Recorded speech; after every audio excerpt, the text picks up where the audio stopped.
Welcome back. Again, as it is, I'm here again for another subject. My name is Damien Chippy from Chippy Tutoring Services. However, today I'll be focusing on physics. Now, with regards to the syllabus, I'll be more focusing on thermal physics. In other words, although thermal physics is very wide, but you're going to see me focus more on heat energy. All right? Now, students, this part of the syllabus is not challenging, in my view, that is. However, I know why some of you may have great difficulty with this area of the topic. All right? Now, with this area of the topic, your calculation ability must be on par. All right? But first, we're going to break down of some various theories. All right? So now, with this aspect of your syllabus, I'm focusing on heat capacity. All right. Moreover, talk about heated energy first.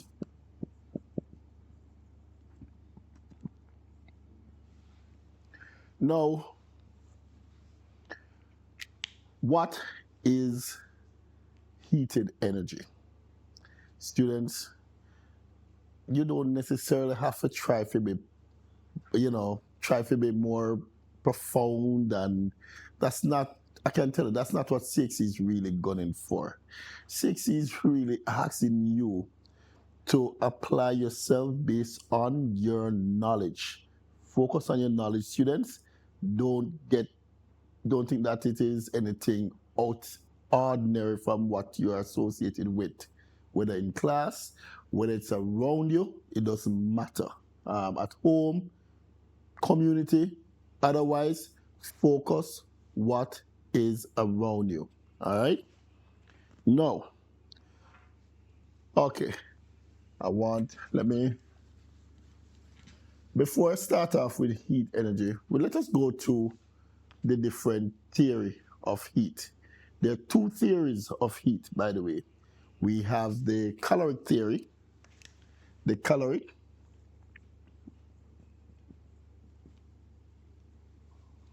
and we have the kinetic theory.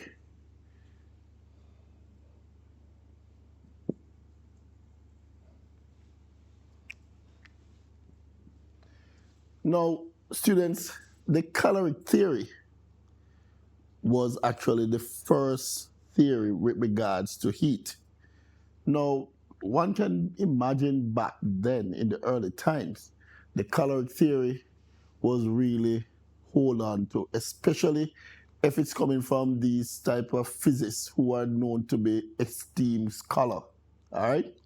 So the caloric theory was used to explain the theory of heat. All right.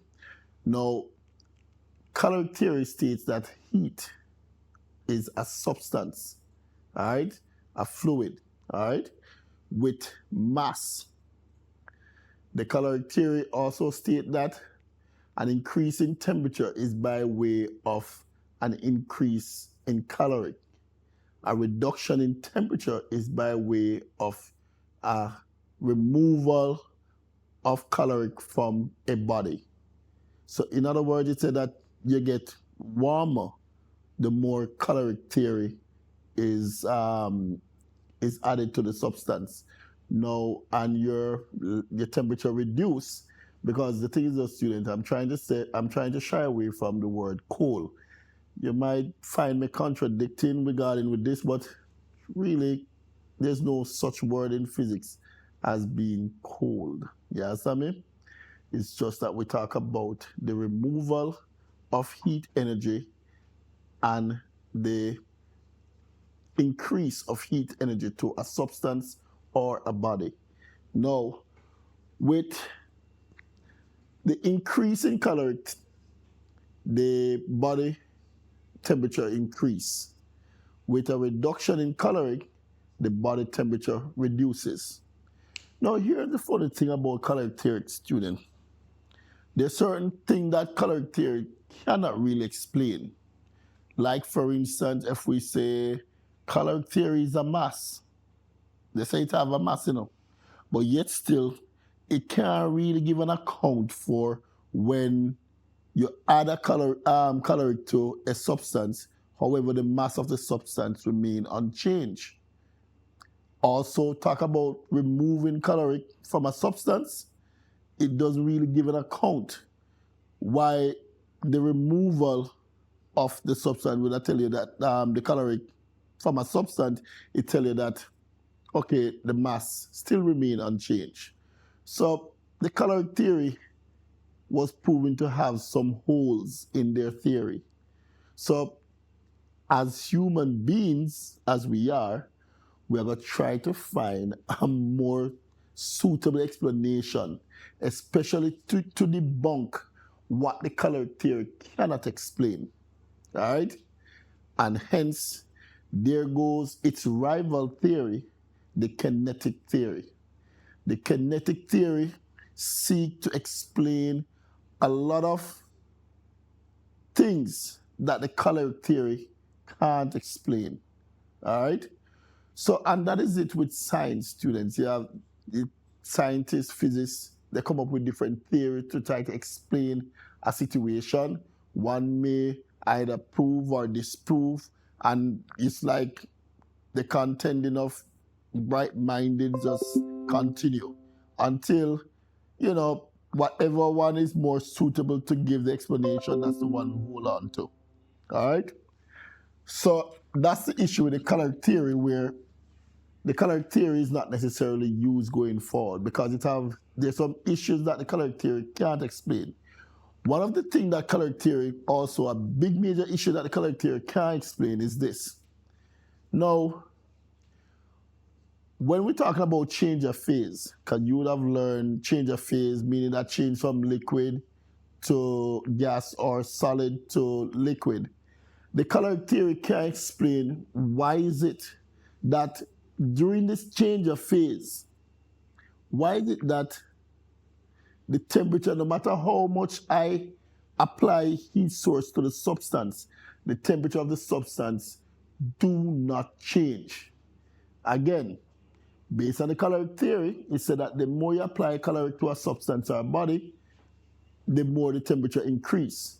However, there come a point where the body a change its phase, either from solid to liquid, from liquid to gas, the temperature remain unchanged, and that's like a gray area for the caloric theory. Can't seem to come up with it. So the rival theory is now born, kinetic theory. Now, kinetic theory tends to be the accumulation of heat particles within the body. Now, with this theory, students, there comes the whole concept of heat energy. All right? Now, what is heat? Now, heat, student, is a form of energy. That's why I say heated energy. Now, when a body increases temperature, what happens is that it is said that the body gains heat. However, when a body loses temperature, the body loses heat. So we talk about the transfer of heat from one body to a next, all right? Now, under this theory, the first thing we're going to come across is heat capacity.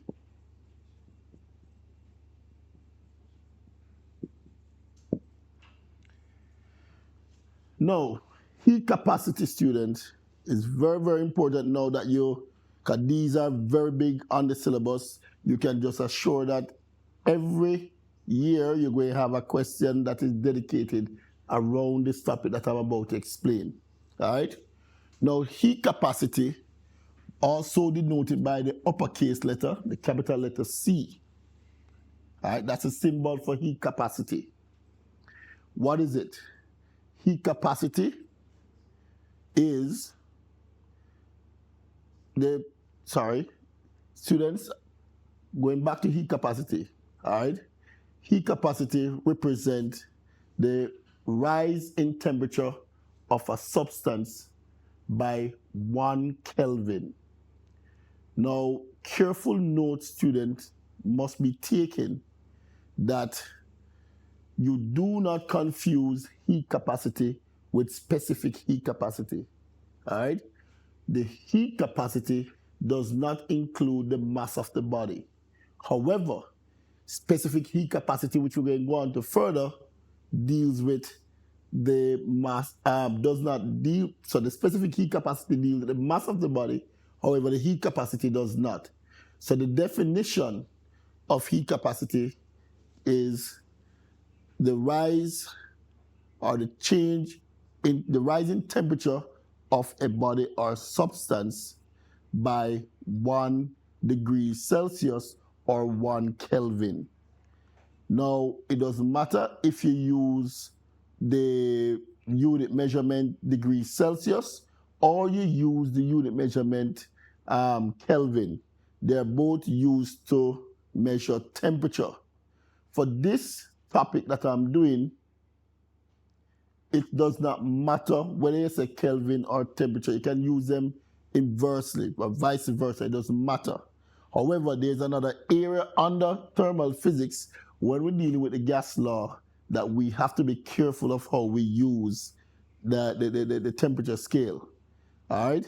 It is considered to be different under those topics. All right?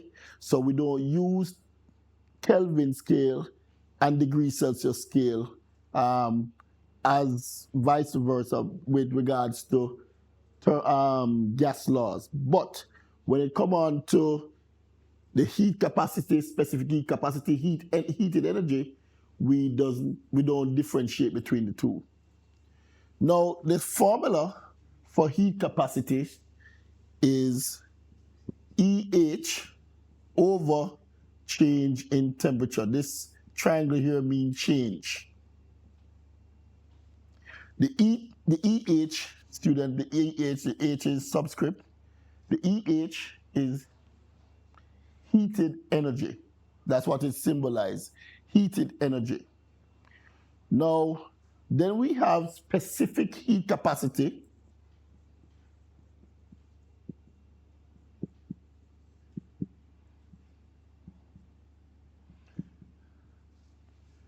which is denoted by a lowercase c, which is a common letter C. All right? Now, specific heat capacity can be defined as the rise in temperature of a 1 kg mass of a body by 1 Kelvin. Now, you notice the two definitions. One has to do with the mass of the body, the other does not. The heat capacity represents the rising temperature of a substance or body by 1 Kelvin. All right, the specific heat capacity denoted by the lowercase c is the rising temperature of a 1 kg mass body by 1 Kelvin. All right, the heat. So what it's really saying is that the heated energy needed to raise the temperature of the body by 1 Kelvin. Let me write a formal definition. This is a formal definition. Now look, pay attention carefully, students, because we need a formal definition. For the heat capacity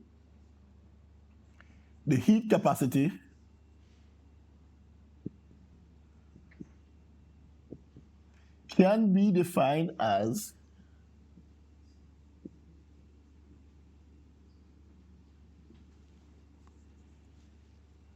the heated energy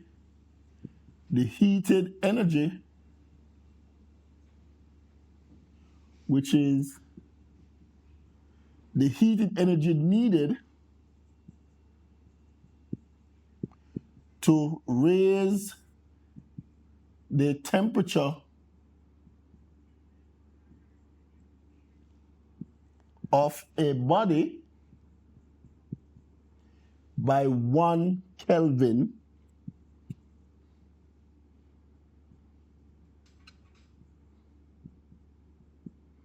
or 1 degree Celsius. And again, you can use the Kelvin scale or the degree Celsius scale interchangeably. So if I said 30 Kelvin, I can easily say 30 degrees Celsius, and it does not matter under heat energy. However, under the same thermal physics going forward at a later topic, where we talk about gas law, we have to differentiate the two. All right, but as it is now, there's no focusing on the differentiation of the two. You can use them interchangeably, and it does not matter.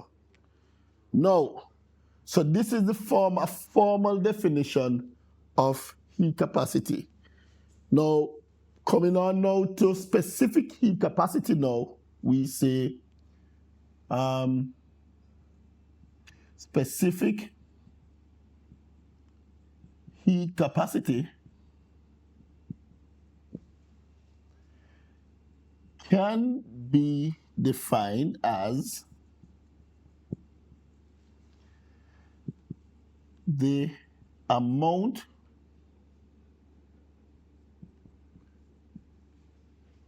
of heated energy needed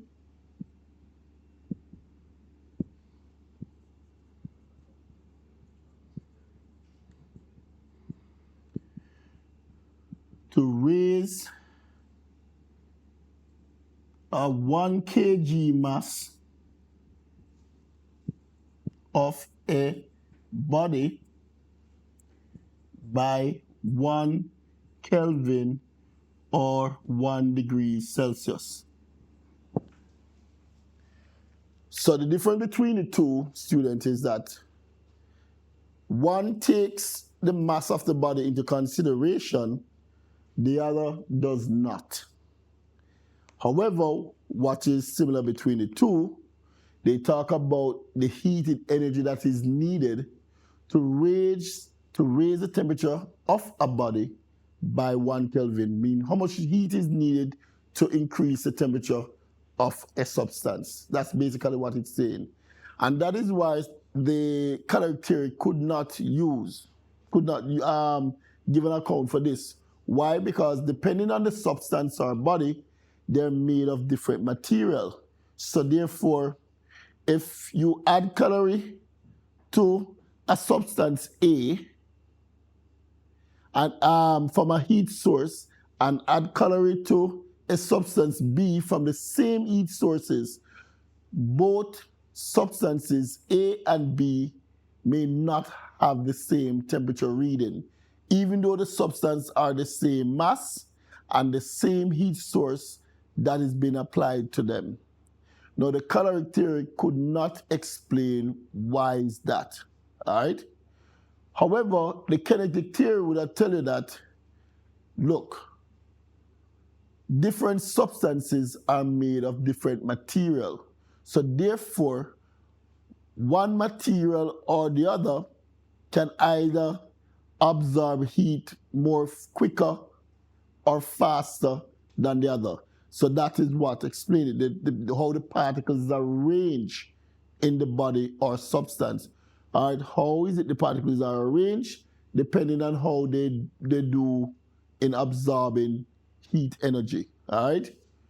So with the heat capacity formula, it is big C equal to EH over delta T. Delta, which is a triangle, means change in temperature. Now, the specific heat capacity is little c equal to heated energy over the mass of the substance M times change in temperature. All right? Good.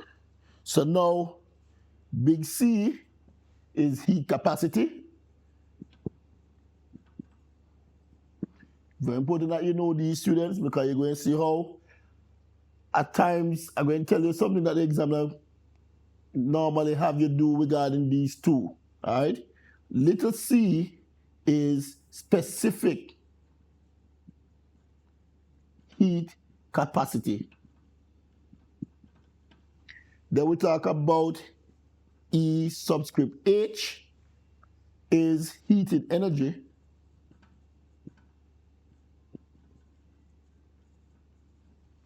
We talk about delta T mean temperature change or change in temperature.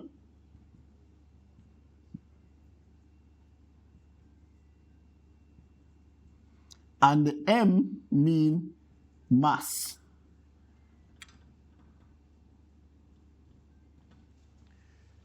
All right, so again, students, look carefully on the symbol. You have to know what they mean, all right? So heat capacity is heated energy over change in temperature, while specific heat capacity, which is little c, or common letter C, is heated energy over mass time change in temperature. And I give you the meaning for all of these.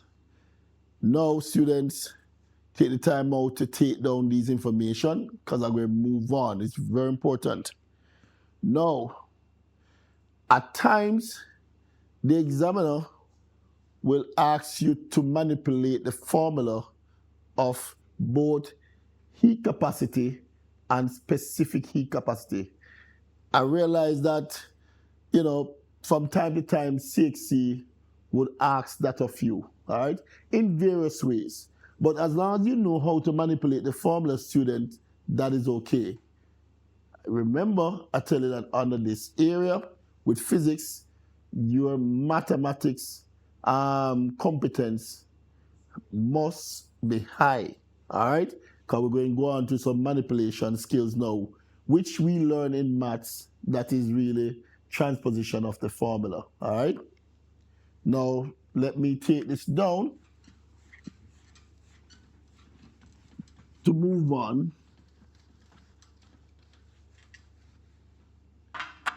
So now we're moving on to manipulation of the heat capacity and specific heat capacity formula. Manipulation of heat capacity. You know what symbol students, I'm using the symbol. Manipulation of heat capacity and specific heat capacity formula. That's what we're doing. So big C is EH over delta T. Small c equal to EH over mass times change in temperature. Now the examiner sometimes would ask you to transpose the C formula with respect to the big C, meaning that we're going to still have the C formula, but for some reason, big C going to be inside here. Very, very important that you know that, student, all right? Now, transposing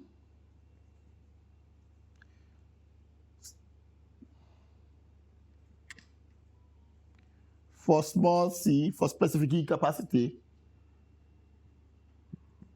with regards to heat capacity, big C. Now, watch me carefully, students.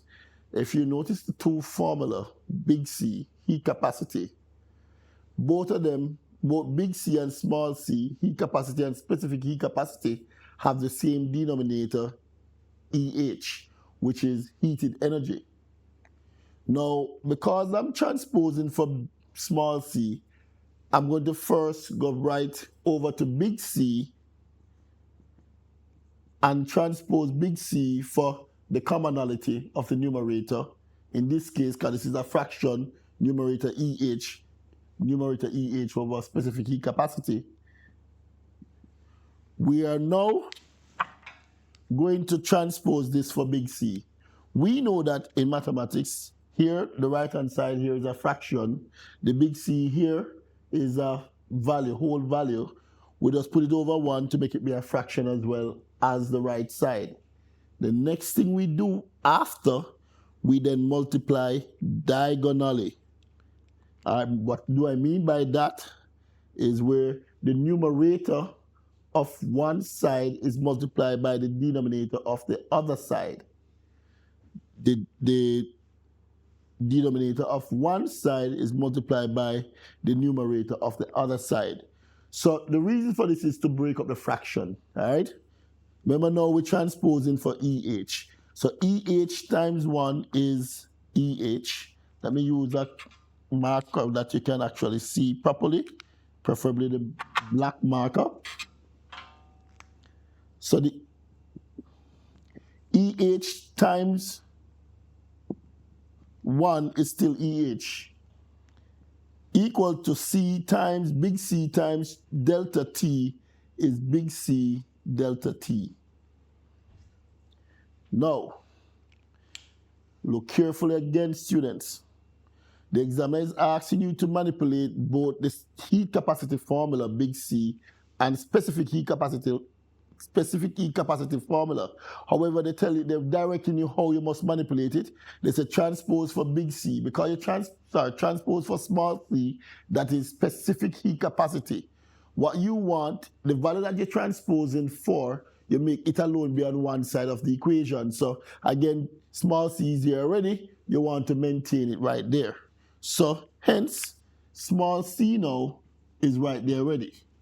However, if you notice this EH here, what we're going to do now is we're going to substitute this EH for what we find EH to be with the transpose heat capacity formula. So EH is equal to heat capacity times change in temperature, delta T. So we're going now is like removing this and replace it for big C delta T. So therefore, that's what substitution is, all right? Replacing one value, one variable for the other. So here we have the EH is being replaced for big C change in temperature over the said denominator mass times change in temperature. Now for those who are well down in maths, you will know that we can then cancel delta T for both the numerator and denominator. It now leaves you little c is equal to big C over M. So now, sometimes the examiner would ask you to write the specific heat capacity with regards to the heat capacity formula, with regards to big C, and this is the formula. Specific heat capacity is equal to heat capacity over mass. Now, careful, make sure you have this down, students, because I'm going to do it the other way around, where I want to transpose for big C with regards to small c. Just the other way around. Mark you, from the looks of this, I could have easily transposed this one right here. For those of you who are very good at transposition, if I'm transposing for big C, I put this over 1, multiply diagonally. Big C times 1 is big C, equal to C times M is Cm. So this is, if I'm giving it in regards to heat capacity, it would be big C equal to Cm. But I don't want to show you from that route, student. I want to show you from the route of manipulating this specific heat capacity formula as I did earlier with the heat capacity. So the specific heat capacity is heated energy over mass times change in temperature.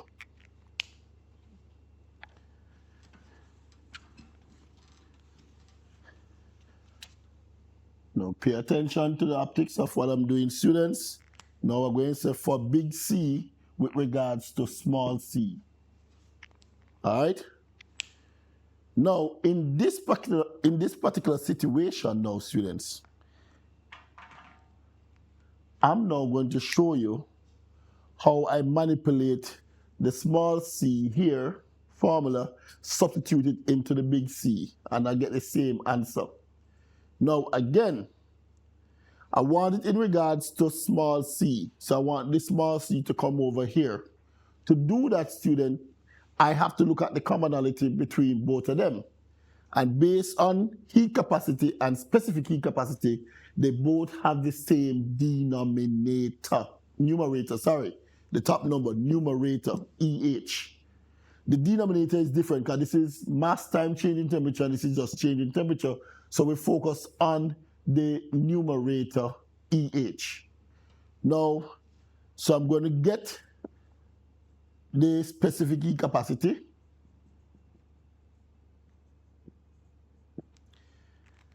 Then going to make this over 1 multiplied diagonally for EH. EH times 1 is EH equal to C times M times change in temperature is CM change in temperature, which is small c, of course, we're talking about. Now, after which now we're going to substitute the heated energy in this for what the value is, which is small c, specific heat capacity, times mass times change in temperature. So right here now is like me moving this, replacing it for this, Cm change in temperature. So here goes. Big C now equal to removing the EH for Cm change in temperature over the change in temperature as is. Now again, students, when you have the same value at the numerator and the denominator, we can simply, well, cancel it. So now, big C is now Cm. So now, therefore, students, the two ways in which you can write the formula with regards to both heat capacity and specific heat capacity is here now.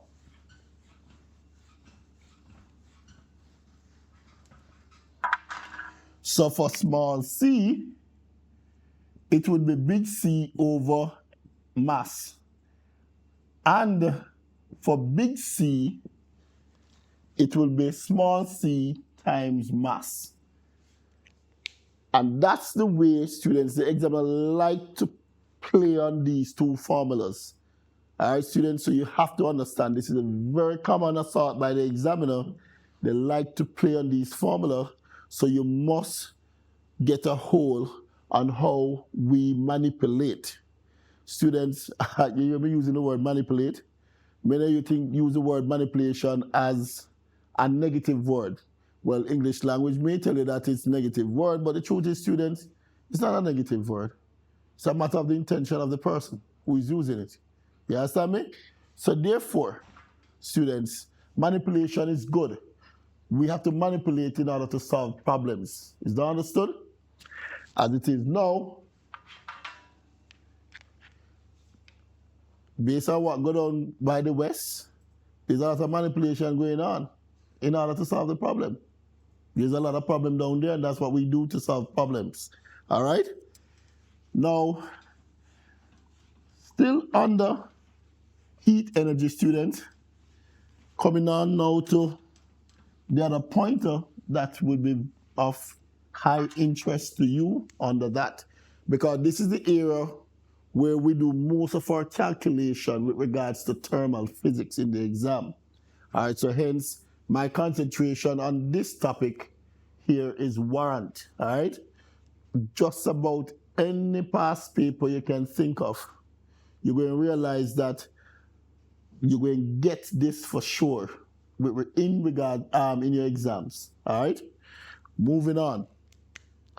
Now, since we talk about specific heat capacity and heat capacity right here, students, again, what we're talking about is the energy needed to raise the temperature of a body. With regards to specific heat capacity, the energy needed to raise 1 kg mass of the body by 1 Kelvin or 1 degree Celsius. With regards to heat capacity, is the energy needed to raise the temperature of a body by 1 Kelvin. Now we're going to talk about the change of phase.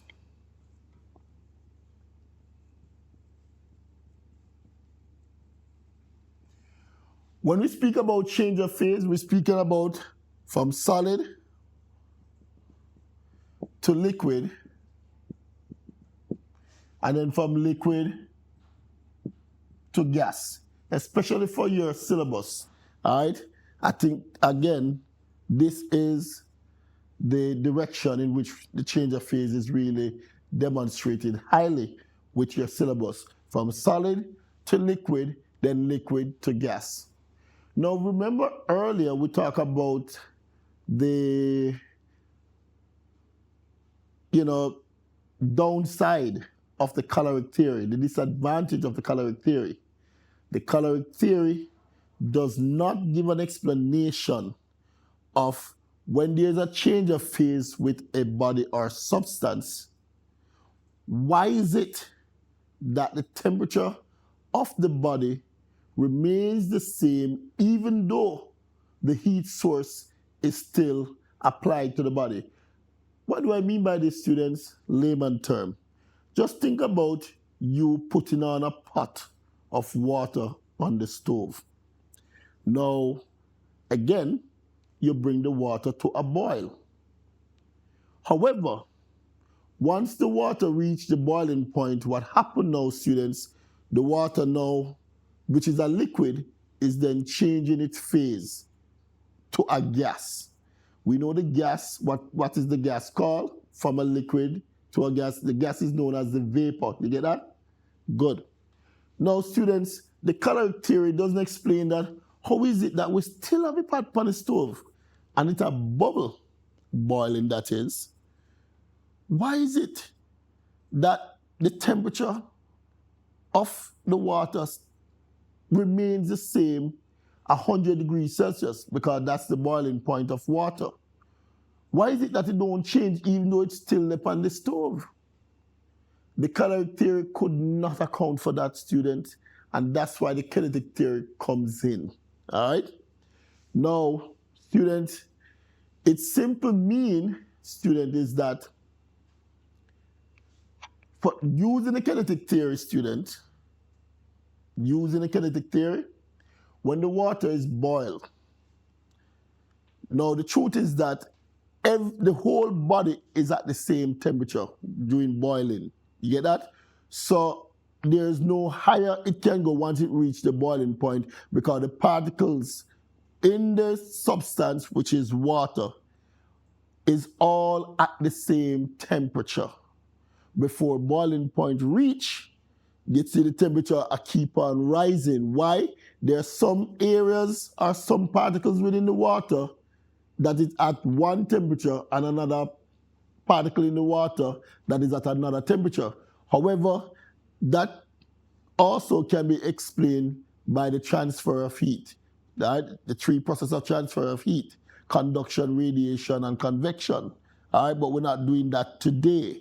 All right? So the kinetic theory seems to explain that, but the caloric theory could not. All right? Now, what is responsible? So the change of phase, what is responsible for the change of phase? Again, we are now going to come on to something called latent heat. Now, we have two latent heat. And just like how we have two capacity, heat capacity, you have heat capacity and you have specific heat capacity, we have two different latent heat that we'll be focusing on for your syllabus, all right? Now we have the latent heat of vaporization,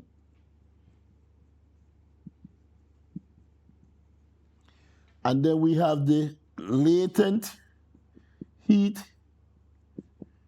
of fusion. Normally, sometimes under your syllabus, CXC love to say the fusion of ice.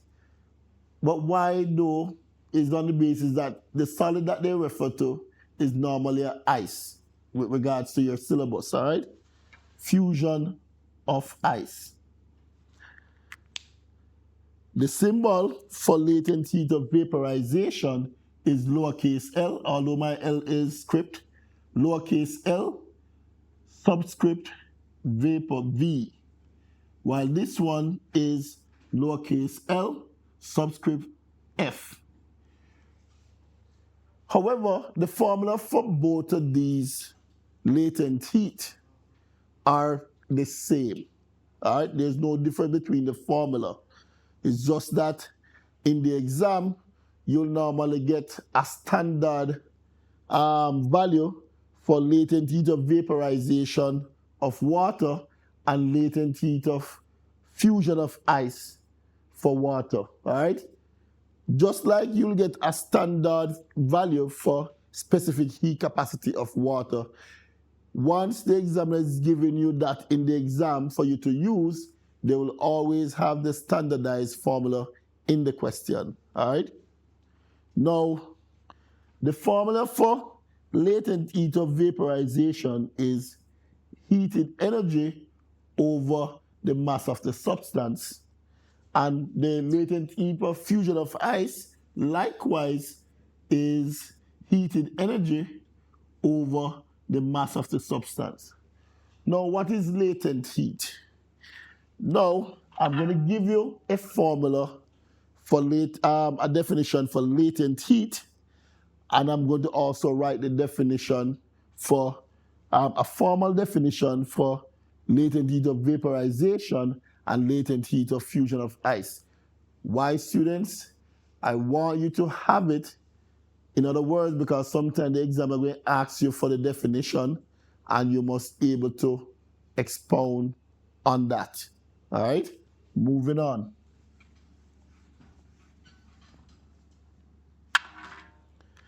Now, so latent heat.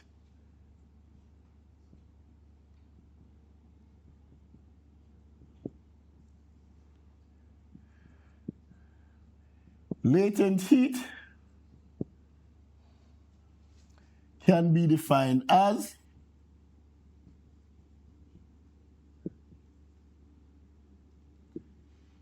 the amount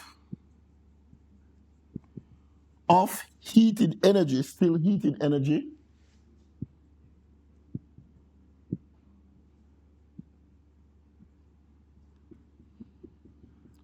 needed to change the phase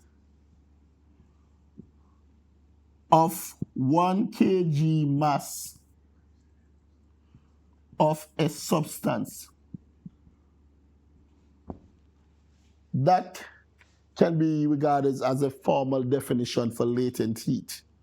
Again, latent heat can be defined as the amount of heated energy needed to change the phase of 1 kg mass of a substance, whether to change from solid ice to liquid water, or from liquid water to gas vapor. You understand me? It doesn't matter. All right? Now, the examiner will also ask you to give a formal definition for latent heat, specific latent heat of vaporization. So talk about specific latent heat of vaporization.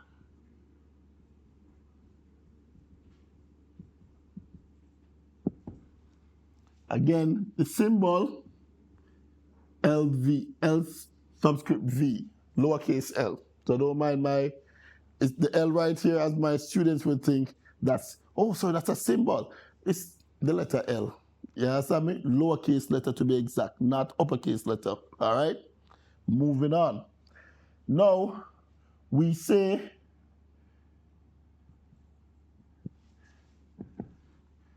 this can be defined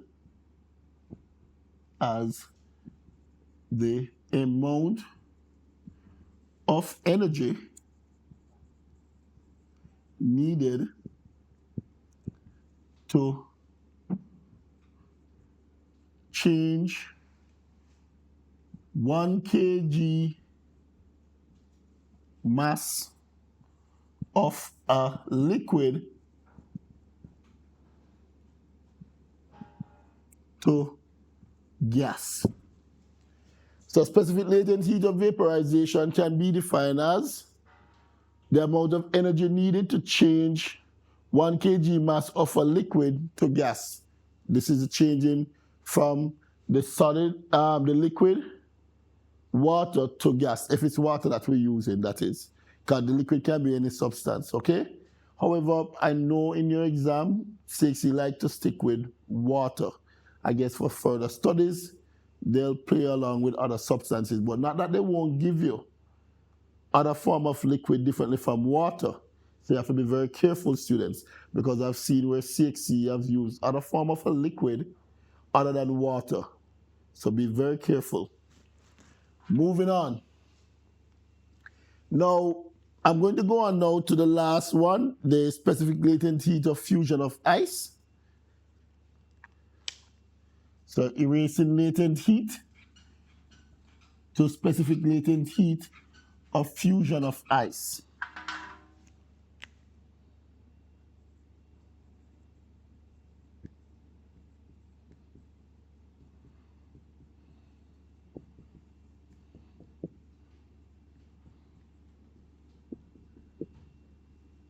Symbol L subscript F. Colon, so I'm writing the definition now.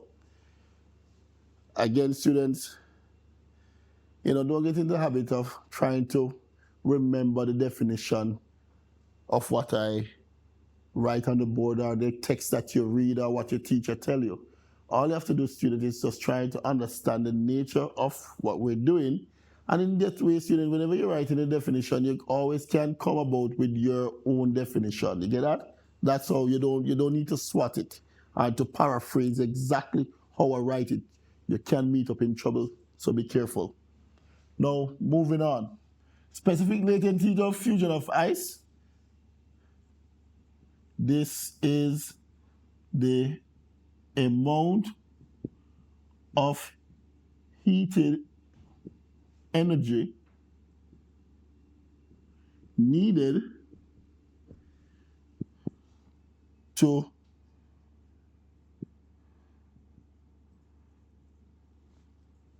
change 1 kg mass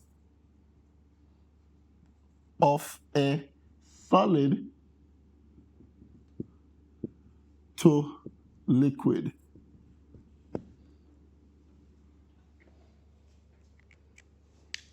And by the way, students, remember, in regards to latent heat, whether it's specific latent heat of fusion of ice or specific latent heat of vaporization, that the temperature will be constant. Remember that, students, very, very important. Now, if the examiner should use any other substance other than water, the examiner would tend to give you what is the melting point or what is the boiling point of those substances. However, the substance that is commonly used for you to apply your knowledge with regards to heated energy is water. And because of that, students, CSEC is expecting you to have some knowledge of what is considered to be the melting point of water and what is considered to be the boiling point of water. So these things are very important concept for you to have in order to understand the calculation going forward, because we're going to go through some calculation now where it's not so much the theoretical part of it is the problem for many of you. Many of you are woefully shortfall on your calculation part. You're okay with your knowledge and everything. Most of you have perfect knowledge.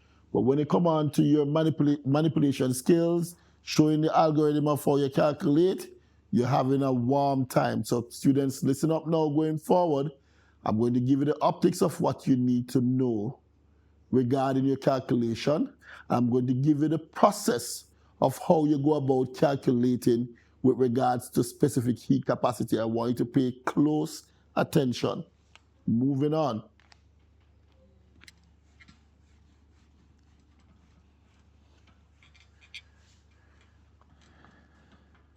Now, with regards to water, and students, why I'm focusing on water, because majority, most of the question regarding this topic is surrounded by the substance water.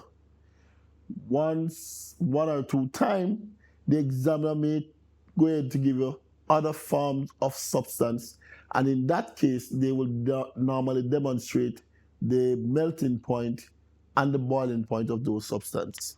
So here we talk about melting point of water. I was about to write H2O, but I said, not everybody will do physics or chemistry, so we don't want to take it for granted. All right, melting point of water is 0 degrees Celsius. Now, hold that thought there, students. Now, students, whenever you're dealing with a change of phase, let us say fusion of ice. Because, again, from ice, which is a solid, to liquid. Everybody get that? Good. From ice to liquid. Ice is a solid, and water would be the liquid. Because remember, based on your syllabus, is highly surrounded by water. Now, the examiner not going to get into the habit to tell you that the melting point is 0 degrees Celsius. All right? And why should they when it's demonstrated within the syllabus? All right? Now, moving on, students. Now, when you're doing the calculation for change of phase, one, you must remember that the temperature remains constant until the whole substance is into another phase. You get that? That's when the temperature either continue to rise or continue to fall. You have to remember that, students, in regards to your calculation. So I'm actually trying to clear up all the optics that have to do with the calculation, students, so you must pay attention. Now, so what this is saying, students, so here is a block of ice cube. Now, it will then go to the water, which is the liquid. Now, ice, as it is, it has a standard temperature of 0 degrees Celsius. You get that? Now, what we're saying is that when you're converting ice to water, no matter what, the temperature going to remain at 0 degrees Celsius until all the ice, not some, all the ice is now into water. Then and only then the temperature now begin to rise after all the substance ice has been converted to water. So if we have a little piece of ice that left back from this big cube here in the puddle of water right here, you may ask again, but sir, the temperature would change then. No. There is a piece of ice leave back here. So this whole water, body of water, along with the ice that is here, it still remain at 0 degrees Celsius. It doesn't change. Again, students, you hear me say? It only changes when the whole body of ice is converted to water. And then, and only then, the temperature now then start to rise. All right? Moving on, and I'm doing this, students, because I know the calculation is coming. Next thing, let us go to boiling point.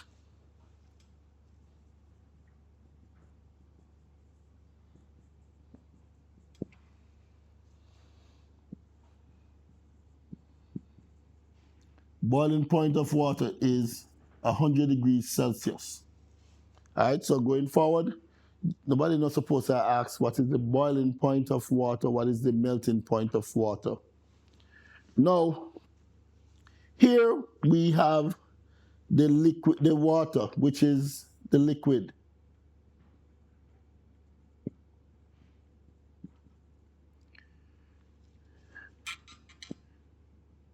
converted to the gas, vapor. All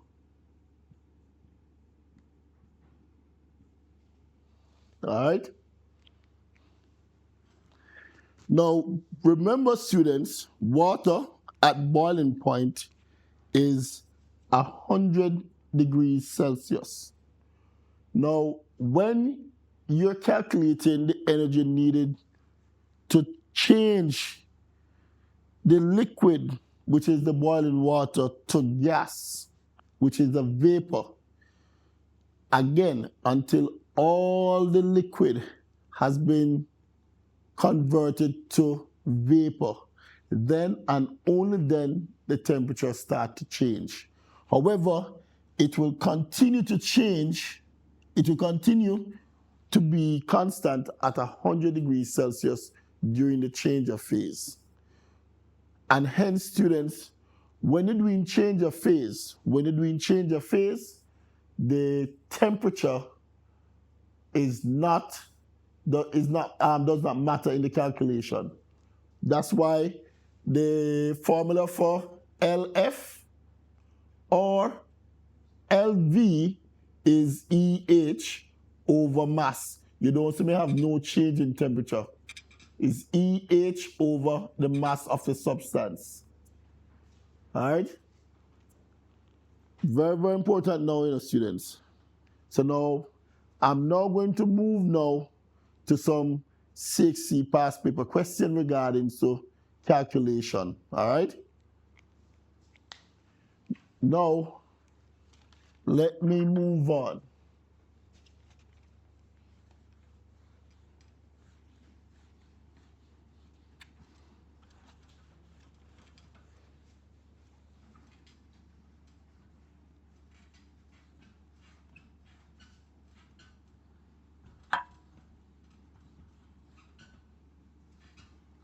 Let me move on, students.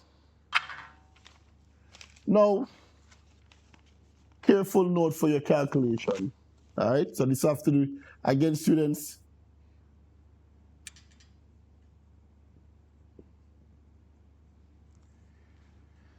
what you must understand regarding calculation involving heated energy, whether heated energy need to raise the temperature of a substance or heated energy needed to change the phase of a substance.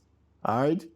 Remember, to raise the temperature of a substance, little c, big C. So specific heat capacity. The mass of the body matters, the mass does not matter. Or change of phase, latent heat of fusion of ice, latent heat of vaporization. All right? Now, again, for both of these, the temperature change does not matter on the basis that the temperature remains constant throughout the change of phase. And you have to understand that, student.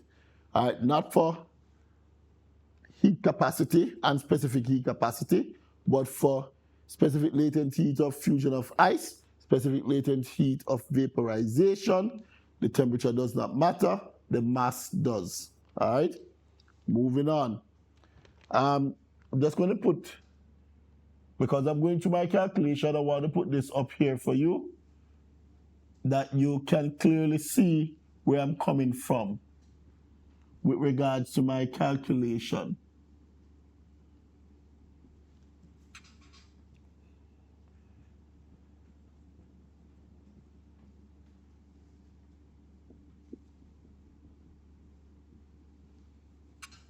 All right, moving on. So it's there on the board, students. So when I'm doing my calculation, you will see how I work. Now, when they're asking you, students, because this is all about you deducing the amount of heated energy that is needed. Remember, energy is measured in joules, by the way, students. Energy is measured in joules. Now, for the most part, student, take into consideration this. First thing, they're going to ask you, step one, they're going to ask you energy needed to change the ice to the water, which is the liquid. So this has to do with change of phase. You get that? Which is latent heat or fusion of ice. Good? Step two. Here we have the liquid water.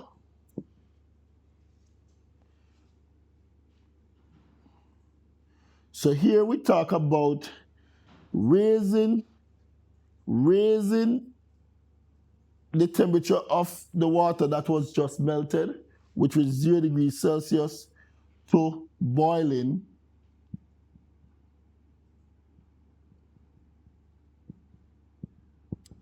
which is 100 degrees Celsius. So they're asking you for the energy needed to raise the temperature of the water from 0 degrees Celsius to 100 degrees Celsius. And again, student, in regards to this, what is used to deduce this is the specific heat capacity. All right, very important to the students. All right, then the third one, step three. All right, I hope you're getting along with this one. Now, from the boiling water, which I have here, boiling water, at 100 degrees Celsius,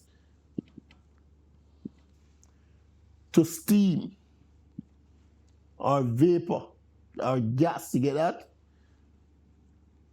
You know, gas, vapor would have been more like fainted lines, you get that? So this is steam at 100 degrees Celsius. So this would have been gas, also known as vapor, or the examiner will use steam. Now, with this regards, students, what we use for this one now would have been the latent heat of vaporization. Now, you might come up with the question, so what the big C for, sir? Why we go through all of that with big C, which is heat capacity, but you actually show us the basis of the calculation of the amount of energy needed, but you don't really have the big C. The big C is only used if the mass of the substance is not taken into consideration right here. You get that? If the mass of the substance, so then let me just put the big C here.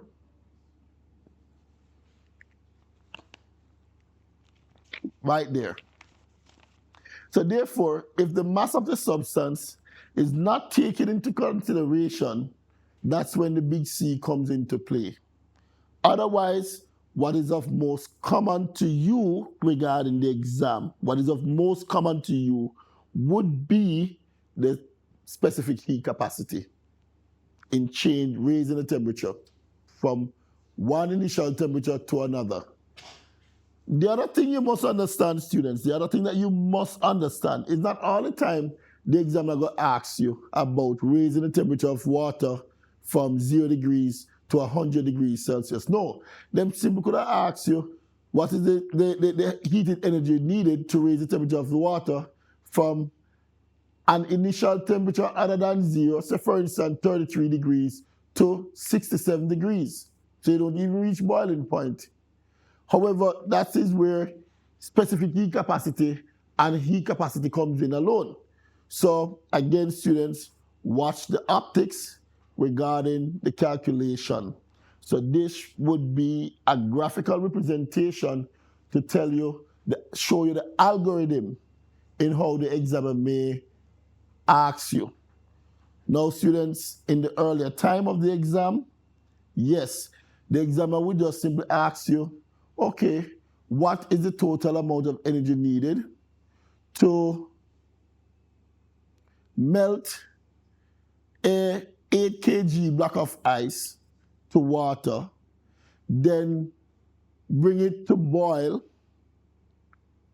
then vaporize it, which is the three step. Now, however, what the examiner is doing for you now is to break them up for you in parts.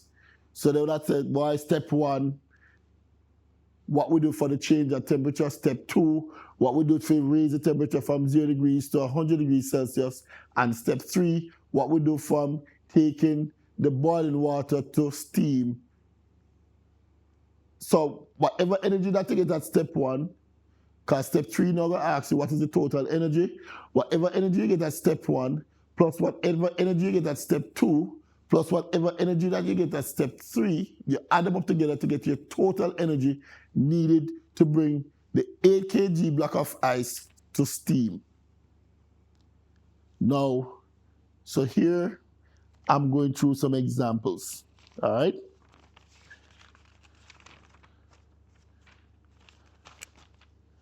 Now, moving on.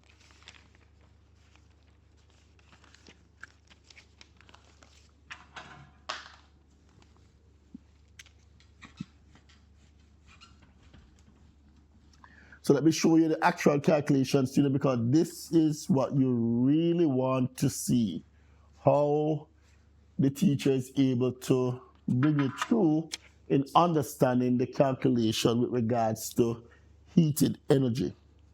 And by extension, specific heat capacity, and the latent heat. Now, for the most part, students, the examiner will ask you, like for this question, the examiner will say, part A1, they ask you to define the term specific latent heat of vaporization. Earlier, we had actually demonstrated the definition, because for most part, that's how the examiner normally asks you. Then you say to the examiner, specifically for 2 marks, specific latent heat of vaporization is defined as the amount of energy needed to change the doing vaporization, to change the liquid to gas, all right? To change the phase. 1 kg mass of liquid to gas. Then the examiner here, they ask you to identify the 3 processes that require specific latent heat. They ask you 3 processes that require specific latent heat. 1, melting. Because again, students, remember you have to find, because melting deals with from the ice, solid, to the liquid. The other process is to latent heat, is from the boiling to gas. All right, because it's a 3 process that requires. And also, we can talk about boiling, melting, and there's another one, student, which it is have to do with vaporizing just the same. It has to do with change of phase just the same, but it's done in a different pattern, differently from boiling. And that would be evaporation. All right? So I didn't want to get involved with evaporation, but the question right here that tell me that in many cases, students, you have to give the difference, the contrast difference between evaporation and boiling. They have similarities, yes, but they also have contrast differences. Number 1, evaporation takes place on the surface of the liquid. Boiling takes place throughout the liquid. Not on the surface, but throughout the whole liquid.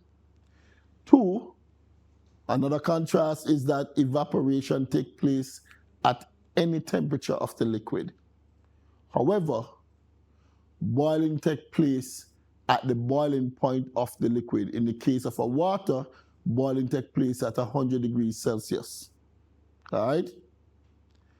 Another thing that you can talk about with regards to evaporation and boiling is that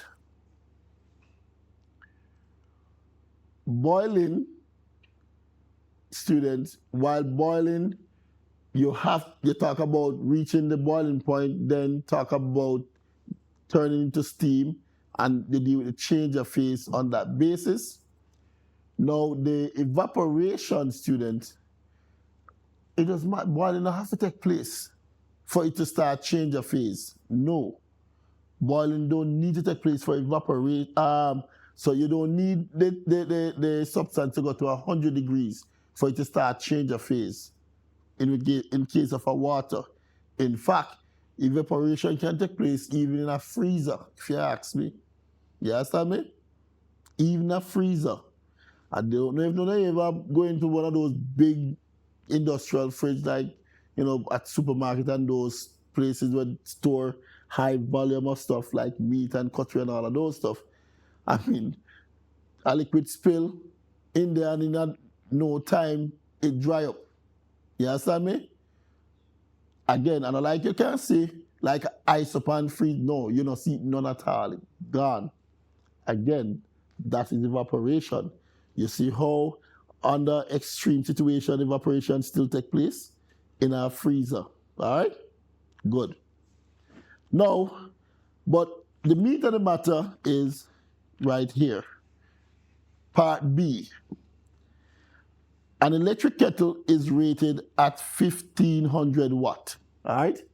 Now, well, although we have not done electricity, but you would have known that the rate in regards to watt has to do with power. All right? Now, again, students, how this drop in? We're just talking about a source of heat energy. You get that? Remember we have electric stove as against gas stove. The gas stove, we see the raw flame.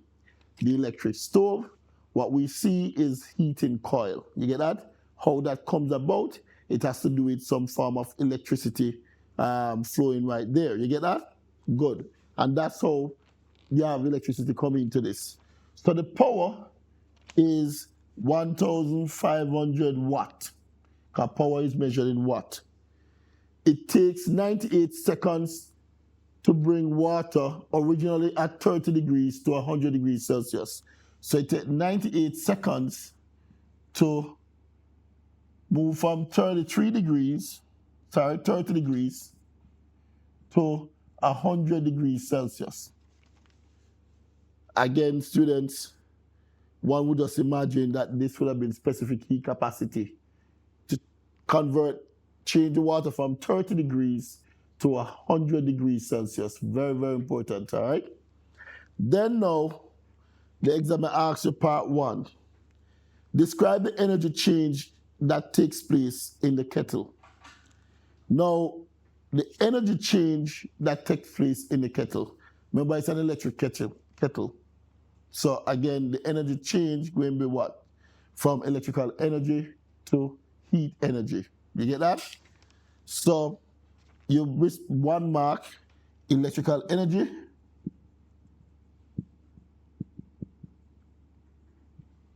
To heat energy.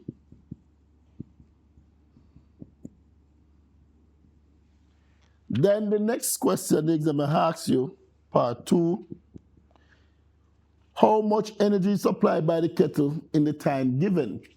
Again, from the mechanics syllabus, which would have been the earlier syllabus, you would have known the formula of calculating power with respect to time. Power is equal to energy over time. Now, students, from the looks of it, students, you can deduce that power is really the rate in which energy change from one form to a next. That's just what power is, all right? And it's measured in watt, all right?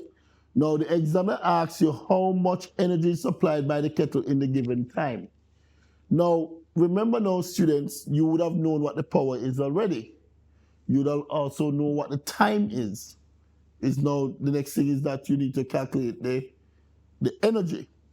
Now, students, when you're doing any form of calculation, it's very important. You get marks for this, students. You demonstrate the formula that you use in the calculation. If it is that you must manipulate the formula, that is transpose it, we're transposing it for energy. Energy time one is still energy.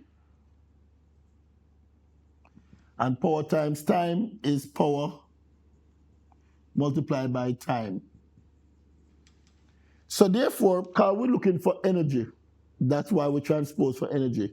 So we know what the power is already, which the power is 1,500 watt times the time that you use to bring the water to boil from 30 to 100 degrees Celsius is 98 seconds.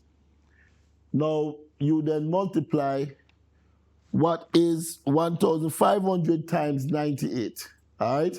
Now, I should have a calculator with me to expedite the situation, but let me see if I can get the answer for you in a record time nonetheless, all right? So 1,500 multiplied by 98, 1,005 multiplied by 98, and what will that be?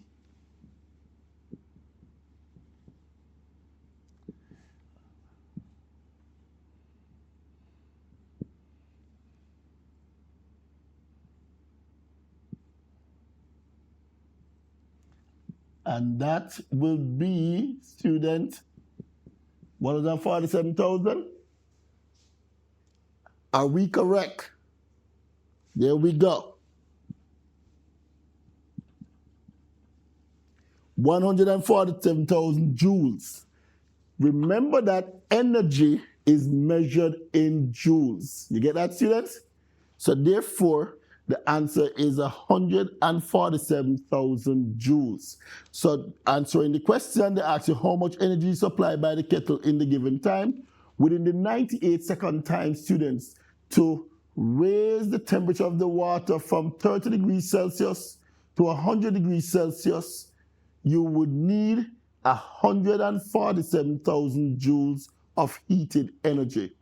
Make sure you have that one, students. Moving on. Then, the other question, part 3. The examiner then asks you now to calculate the specific heat capacity of the water. Now, students, here's this. Here's this way you're going to know. Standardized, the specific heat capacity of water is 4,200 joules per kg per Kelvin or per degree Celsius. All right, so that means already I'm going to tell you what the answer is, because that should have been the answer. So because the examiner asks you for the specific heat capacity of the water, so you have little c equal to EH over mass times change in temperature. Now, students, notice, students, once I'm doing any form of calculation, I display to the examiner my knowledge of the formula. 2, if it is that you need to manipulate the formula, that is to rearrange it or change it up to find a value. In this case, I don't need to, because I'm looking for the specific heat capacity. All right?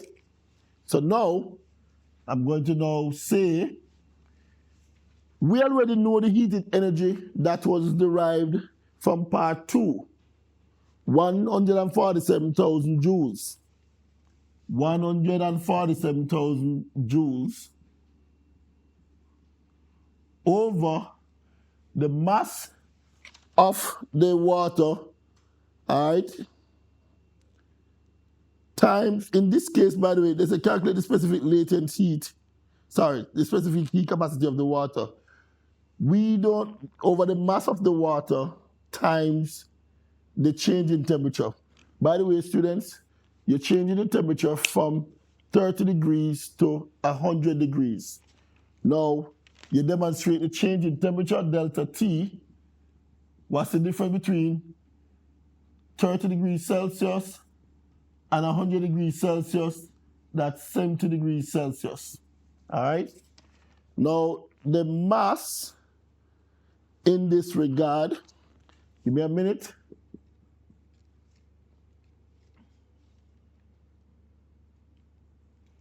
Now, students, I'd like you to help me out with this one. 4,200 times 70, quickly. Let me see what we can do this one. Is it 29,400? Now, after that, students, after that, so you have 29,400. So we're going to say 147,000 divided by 29,400. No, 294,000, sorry. That cancel that. Now, what would be 147 divided by 294? All right. What we have? Oh, that seems like it's a half. Good. All right. Moving on. So we are going to calculate the specific heat capacity where we know what the heated energy is, which is 147,000 joules over the mass of the substance, which is 0.5 kg, times the change in temperature, which we have deduced 70 degrees Celsius. And when we do the calculation here, when we should multiply all of this here, students, we get 4,002. When we do all the calculation, we multiply this times this, and then divide it into this. Let me do it in stage here. C is equal to 147,000 joules divided by 35 degrees Celsius. What we get now, student, is 4,200 joules per kg per Kelvin or per degree Celsius. And that would be your specific heat capacity of the water. However, students, again, the common way of calculating specific heat capacity is the steps that I've given you earlier. Once you follow those steps, you are in good standing, all right? And that's it for today.